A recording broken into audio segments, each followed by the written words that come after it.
Hi everybody, this is Xtreme Barbecue, and these are our pecan seasoned pork ribs. We've got our shaved Brussels sprout salad, and over here we've got our spring veg grill. This is going to be a fabulous Memorial Day holiday weekend dinner, and hope you enjoy. It's time for Xtreme Barbecue, presented by Smoke and Fire, where you can find everything you need to master the grill. Think family, think friends, think Smoke and Fire. Yeah, welcome back into Xtreme Barbecue here on Sports Radio 810. Todd Lebo here with our good friend Jim Cotty from Smoke and Fire down at 151st and 69 Highway. You can find them online at smokeinfire.com. If you have any questions, you can always call them, 913-685-1111. And Jim, it's Memorial Day, man. It's Memorial Day weekend, and we are ready to grill. And it's not quite the Super Bowl yet. Is the 4th of July Super Bowl for grilling? I don't know. How does that work?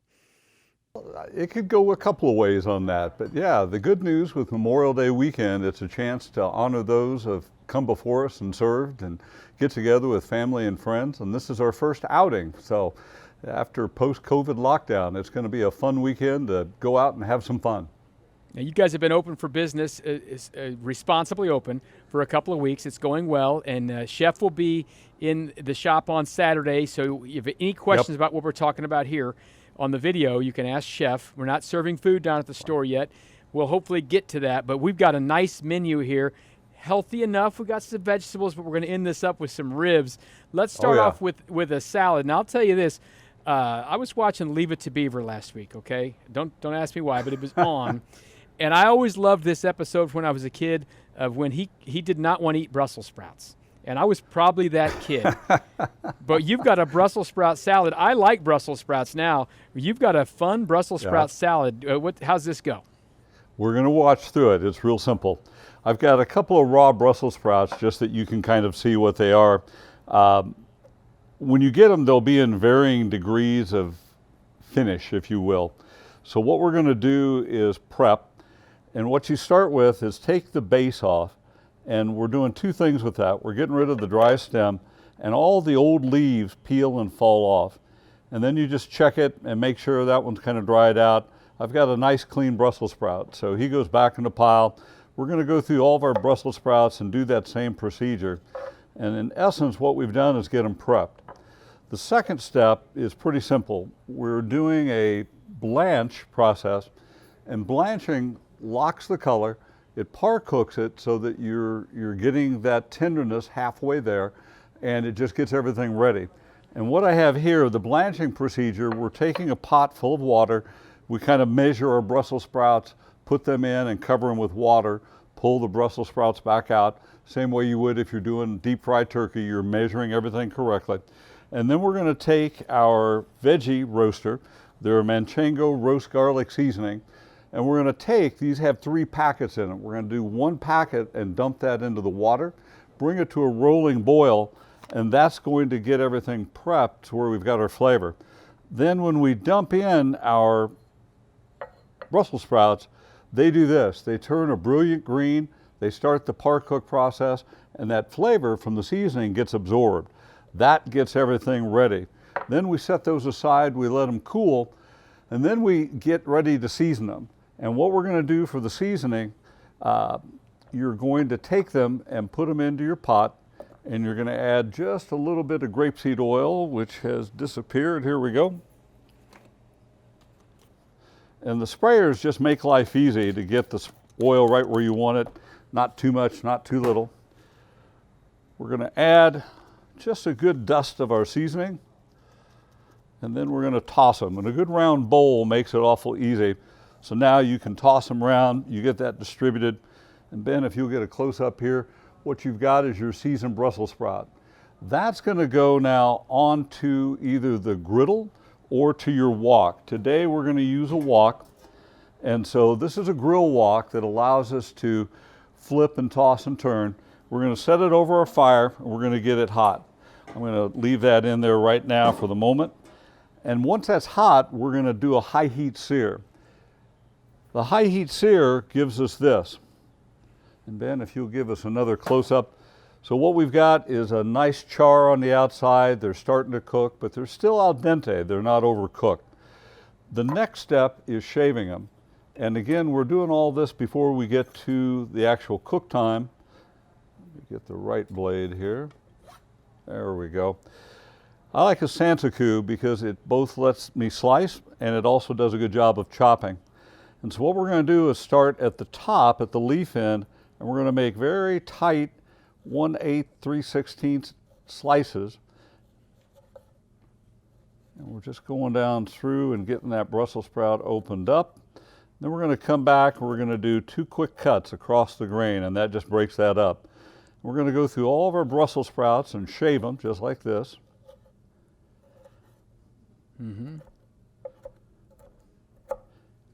Then we've got everything added to a bowl. So now I've got my Brussels sprouts, I've got my onion, my bacon. We're going to add these guys to it because they're already cooked and ready. We're going to redust them. With the same seasoning, right? Same seasoning. We're going back with our manchego, the garlic and roasted manchego is a cheese, and this is a cheese powder. We're just doing a light toss. We don't want to overdo it here. Less is more. And then lastly, to dampen, moisten it, this is where it's going to make a nice flavor. This is Saucy Mama's Parmesan garlic marinade. Marinades are nothing but basically salad dressing. You've got oil, you've got a little vinegar, you've got seasoning, and we're just going to moisten all this. And then while we're waiting for the grill to get ready, we're going to put this aside and let it all work together and marry those flavors. And so there's our salad ready to be tossed. That way it'll be warm and ready to serve. This could be served chilled if you wanted to. It's just kind of a personal preference of how you want to go there. So that's that dish off to the side, ready to be cooked in a bit. And that little bit of that salad dressing or that marinade goes a long way, right? You don't need to douse it in there. Correct. We're just wanting a nice moist, glistening look. You don't want it wet. You don't want it pooling in the bottom. We've just moistened everything just a bit. All right, so let's get on to some vegetables now. And everyone's probably cooked peppers and zucchini. And what we always do on Xtreme Barbecue is try to bring you the flavors, however you're going to do it. So you could probably do these a lot of ways, but Athenian is the way we're going to do these vegetables this week. Tell us about cooking Athenian vegetables. The key to veg with this type of a product is getting it to a nice bite-sized piece. I don't want it too small, I don't want it too big, so we're kind of working that. I'm going to show you a trick that a chef taught me a long, long time ago. This is just a traditional onion. I've peeled off the loose paper skin on the outside. I'm going to slice where the bulb grew up, and I'm leaving that to where it starts to peel. And what I've done is I've opened up that onion, and I'm just going to peel back the layers. And what I'm going to end up with when I'm done is a nice handle to hold this onion while we chop it. Ah. So now I've got that. I'm right-handed with a blade, so I'm going to get rid of my top there. I'm going to hold this in the left hand so it lets you have stability with that round piece. And I want probably 3/8, not quite a half, for thickness. We're just going to go through, open those rings up. You're not going to cry cutting this onion up. No, I don't cry with onions. I love onion. This is the end, and if you set it down now and just slice through at an angle, you'll have your last pieces. But with this procedure, you have absolutely no waste. There's what's left of my onion. All that's good and ready to go to work. You just throw the handle away then. It's perfect. Throw the handle away. Who knew an onion had a handle? Yeah. You've learned something today, Todd. That's what So I'm we're gonna here take for my- on Xtreme Barbecue. Yeah, absolutely. I'm going to cut through, and basically I've just cut them in half. And what I'm going to do, I don't want to dice these in terms of getting piece size. So what makes it easy, I'm just layering them. And then the middle, you have your half rings, and those are going to break out into whole pieces. So I'm just going to cut about 1/3 to half of the way through. And what you end up with when that all separates is perfect bite-sized pieces for what we're wanting to grill. Yeah, you don't want to have to cut the vegetables up after you grill them. You just want to have them work easy. That's exactly correct. Just a good bite size. And we've got everybody broken up there. 2 more cuts here. And so our onions are going to go into the bowl.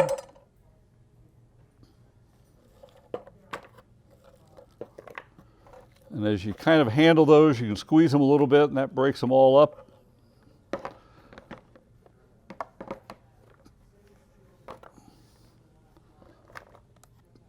To that, we're going to add our green, or in this case, red pepper. And wherever you have a rib, if you'll slice through there in half, you're going to open up those veins so it makes it easy to clean out. I'm going to take my Santa-Cu and just work that stem out. It peels that one down through there. And so we've got our pepper quickly de-seeded and prepped. And so we're going to do quarters. This was our half, and we're going to break those into eighths. So I have 4 8 segments, turn them over, and we want, again, kind of nice bite-sized pieces. Right. Not too little, but not great big either. Exactly. And they're going to cook down just a little bit while we cook them, so they'll get just a tad smaller. Our zucchini, we want a smaller baby zucchini. You don't want a big giant one. So get the littlest ones in the group. We're leaving the skin on. I've already washed these. We're just cutting the tip off. We're going to have them long ways, yeah. Yep. And then we're going to cut on the bias diagonally so it makes them a little prettier piece. Style points. Yeah, got to have style. So we've got our onion prepped, our peppers, zucchinis are going to go in on top, and we're going to do basically the same procedure that we did with our Brussels sprouts. We're going to toss just a little bit of marinade on them, and then we're going to sprinkle the Athenian seasoning. And so you've got everything together, and just toss those gently, get a nice blend on them. So when we're done, they look like so. We're going to take our key lime ginger wasabi, and we're just going to drizzle that over the top. Now that's key lime and wasabi, so it's got a little spice, but not too much, right? You know what's nice about that product is I like wasabi. I like it hot. To me, there's no heat whatsoever in this, but the flavor of the wasabi, which is basically a horseradish, comes through. This is our Athenian seasoning, and we're going to sprinkle it and do a medium coat, and this is all going to toss together. And same story, we're going to put that back together in the fridge with our salad waiting, and that way we are ready to go. And just toss that up. One of the things I think people get confused about or can mess up a little bit, when you're cooking vegetables, they don't all kind of cook at the exact same pace. But if you get the right groups of them, they're close enough, right? You know, that you can make them all be finished at the same time. And these all go together really well. And they come out perfect. You've got a great al dente veg. Those are going back. We're going to cook them up. Now we're going to prep our ribs. Let me do a quick wipe down here. And spare ribs, sometimes people call those St. Louis ribs, don't they? We don't do that over here. The St. Louis style is trimmed differently. It is a style of the way they trim it. Kansas City tends to use a more, what would be termed a full spare. For me, I like the St. Louis style, the way they cook. It's a little cleaner and just a little bit easier to manage. There are 3 keys to this piece of meat that we want. This flap right here is an inner flap that is, again, the competition guys call it rib candy. This one's not real big. The one that I had earlier was a little bit bigger. Also, we want to get rid of the membrane, and that membrane is tough and chewy, and you've gone to rib houses before, and what you end up with, you bite into it, and there's this papery piece of peeling that comes off the backside. That's the membrane that wasn't properly cleaned. It wasn't removed and taken off. So what we're going to do is use a boning knife, and we're going to start here and get this flap, and we're just going to start separating that flap of meat off of the rib itself. So we're just gently following the bones, and we're trimming all that at one time. It amazes me sometimes you go to a place and they don't just take the little extra step to make sure that's trimmed right and get that membrane off there. But I guess correct. you can't account for some folks just not doing the job all the way through. Well, there's an ad about that out there somewhere, isn't there? That job half done. So this is going to turn into rib candy when we're done. I like starting from this side. There's a narrower piece of membrane there. And what I'm going to do is take my knife and I'm going to follow this bone, and I'm not cutting it, I'm working that membrane loose with my knife blade. There are a couple of ways to do this. I prefer using a paper towel. So I'll hold the meat there, and I'm going to get in here and I'm going to pick up that skin membrane and I'm going to start to peel. Now a lot of times it's going to come off in pieces, and that's all right. You're going to go to the next bone and we're going to work that section of membrane loose as well. It's the way my daughter unwraps Christmas presents. The paper ends up in 40 pieces. I'm like, it was one piece of paper. You couldn't do a little cleaner job of this, but it is what it is. Yeah.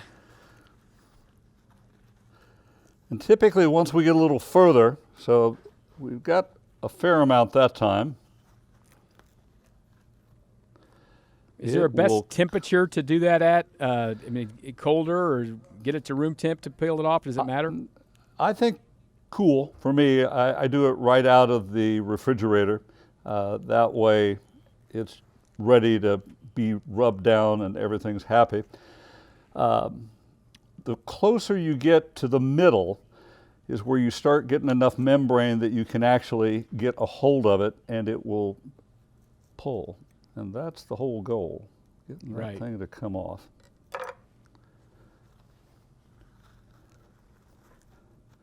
Now I think we're about to get a whole section of membrane. Well, I lied. I got a third of it.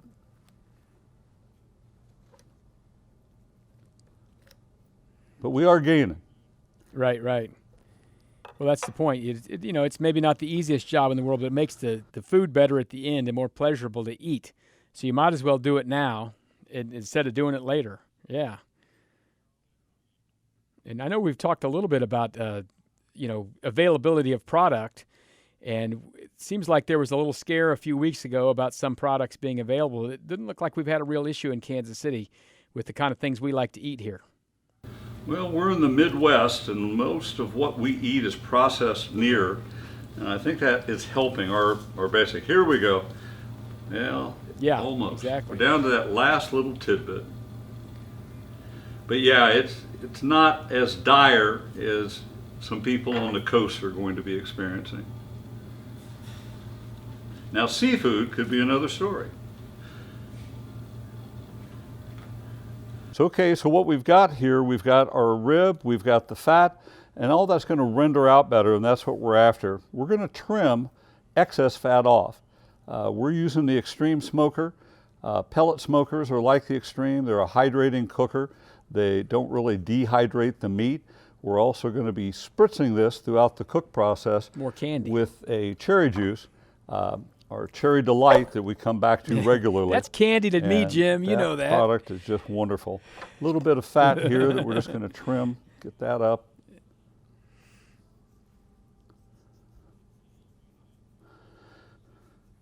Yep. Now this is fat candy. We're going to throw that to the dog.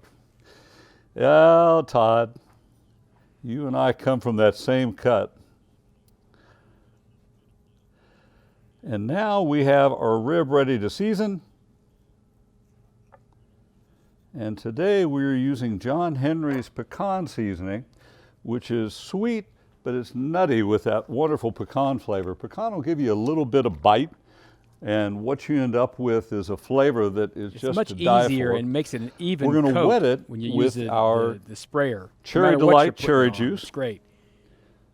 And the Smoke and Fire sprayers are oil rated. You can put water, juice in them, whatever makes it handier.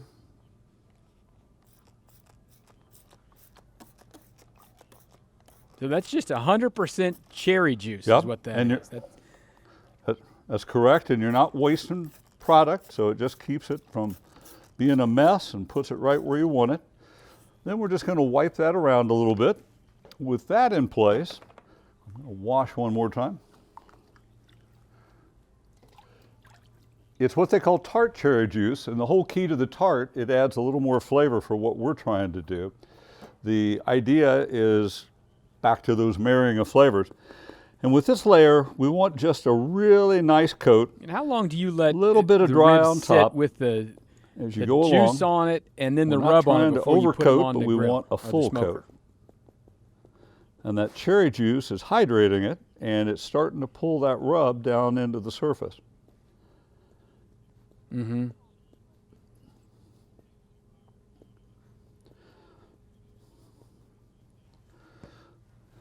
Up to 4 hours. Yeah, It there's could not be just the top overnight. and You bottom want on to be these. You careful got though. edges, A man. lot Get of that rubs have everywhere. got quite a bit of salt in them, and that salt can pull it's basically you're brining it, so we want to be cautious there. I'm getting my edges all coated. The pecan with the cherry will go really nice Eat together.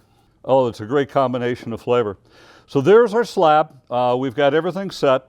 We're going to go to our rib rack. We want our smoker set for low and slow. So at about 180 to 210 with cold meat and cold smoke, the lower your combination in terms of temperature, the more smoke flavor you're going to pull in. Your meat only takes smoke up to 120 degrees, internal meat temperature. And so by having that cooler meat and cooler smoke, you get more total penetration in. I'm going to open up the smoker here, and I'm going to move our cooked ribs out of the way.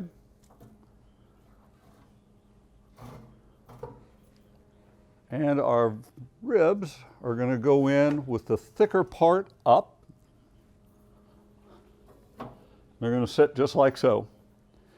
And by having the rib rack that we're using is Mr. Reichland's spare rib rack, and it's a wider cut. It's thicker in between, so it allows those spare ribs, which are a little bit bigger bone, to go in correctly. We get our wood added on. We're going to use pecan wood, get our smoke going. These ribs will take smoke for probably up to about hour and a half, 2 hours till they hit that 120 internal. We're also going to take our rib candy and we're going to season it. Exactly. We're going to lay it off on the side. And the best part of starting your ribs first is the rib candy's done while you're doing that prep work, because you're going to be hungry and you're going to be ready for a snack. And so all that just lays in next to the ribs.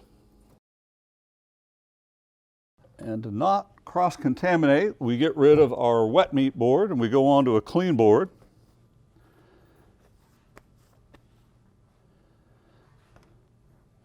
And Todd, this is the rib candy. Oh, and yeah. these just simply cut up into nice little snack-sized pieces. You want to cook them up to about 185, 210. They'll pull apart, really tender. This is just a great midday snack while you're in the middle of prepping everything else. And that's the fun of being the cook. You get to have some of the good stuff. Yeah, I get a little treat while you're cooking. That's exactly what those are for. That is the key. So we've already basted these. We've taken John Henry's, his Slippery Hill sauce, and while they were cooking, we put a nice coat on, and that helps caramelize, so you'll get that color. I'm going to flip over. If you'll look at the mahogany color on those ribs, that's what we're after in my world. I like to get a little bit of darkness on there. We're going to baste them one last time before we cut them. Typically, I would be doing this in the smoker.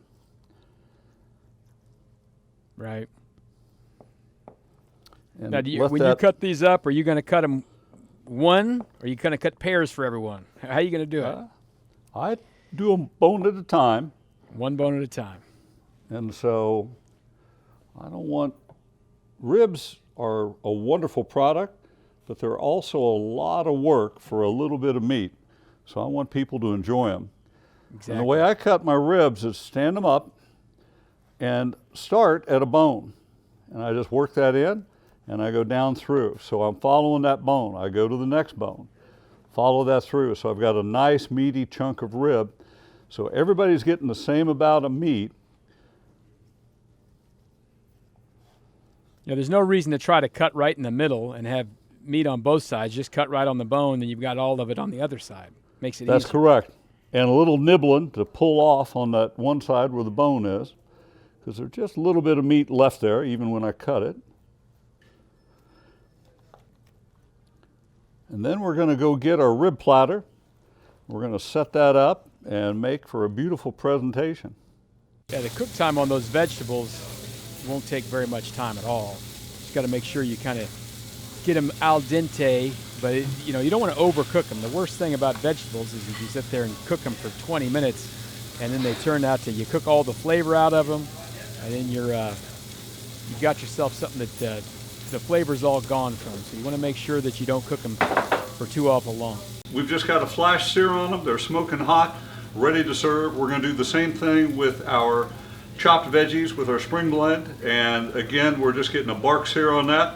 You're ready to sit down and have dinner at this point. It's a good meal. That's some great stuff. The shaved Brussels sprout salad, the Athenian grilled summer vegetables, and then we've got the smoked pecan or pecan spare ribs. Yes. All of the rubs are available at Smoke and Fire. If you head down there at 69 Highway and 151st Street, they can just package them all up for you. They're responsibly open right now. Memorial Day weekend is a great time to get it kicked off for summer, and the chef will be down there this weekend on Saturday to answer any questions you have about what you've seen here. They've got everything down there for you, Jim. It looks great. We all wish we could eat what we're seeing right there on the Zoom and the Facebook and everything. So it's right. wonderful. Thanks, Todd. All right, there's Jim Cotty. It's Xtreme Barbecue right here on Sports Radio 810.